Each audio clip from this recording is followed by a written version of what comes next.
Matagal ko nang alam na dapat ko nang itaas ang presyo pero hindi ko magawa. Kasi may isang boses sa loob ko na laging nagsasabi na kapag tinaas ko ang presyo, aalis ang mga customer ko. Lilipat sila sa mas mura at mawawalan ako.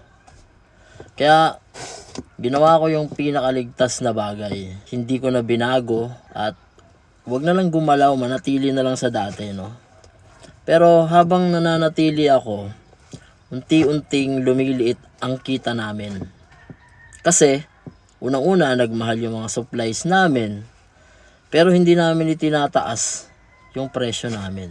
Dati, kumikita kami ng 50 sentimos bawat tinapay. Nung nagmahal yung supply, 25 sentimos na lang. Pero parehon dami ng benta. Kalahati na lang ang kita, pero nananatili pa rin ako.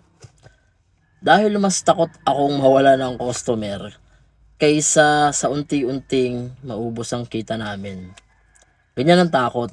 Hindi kanya biglang pinapatay. Unti-unti kanyang pinapatay. Tapos, dumating ang araw na wala na kaming choice. Sabi ko sa sarili ko, bahala na, itataas ko na.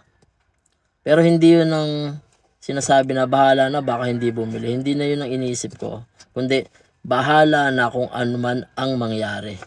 Handa na ako. Yun ang nasa isip ko. Kasi malaking pagkakaiba yun. Kasi yung unang statement, parang tinatanggap ko na mabibigo ako bago pa man ako magsimulang magtaas. Pero yung pangalawang statement, bukas ako sa anumang posibilidad na bahala na kung ano mangyari, di ba? So, ayun, itinaas namin yung presyo at ang nangyari nga, ang kinatatakutan ko, umalis ang mga customer namin. Bali, 70 to 80% sa kanila nawala. What? Pero itong hindi ko inaasahan, mas malaki pa yung kita namin nung umalis sila. Wow! Kaysa nung mas marami pa kaming customer. Doon ko na realize, ang mga umalis ay yung mga laging nagre-reklamo, laging naghahanap ng discount, yung laging nagbibilang ng kahit sentimo.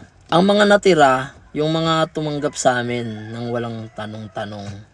Sila yung nag-order ng malakihan, maramihan, tsaka walang drama. Ang pagtaas ng presyo, hindi lang nagbago doon sa kita namin. Nagsilbi siyang parang filter na pinapaalis nito yung mga taong sa parehong frequency namin noon, na kami noon takot, tapos feeling namin palaging kulang, yung parang palaging hindi sapat, no?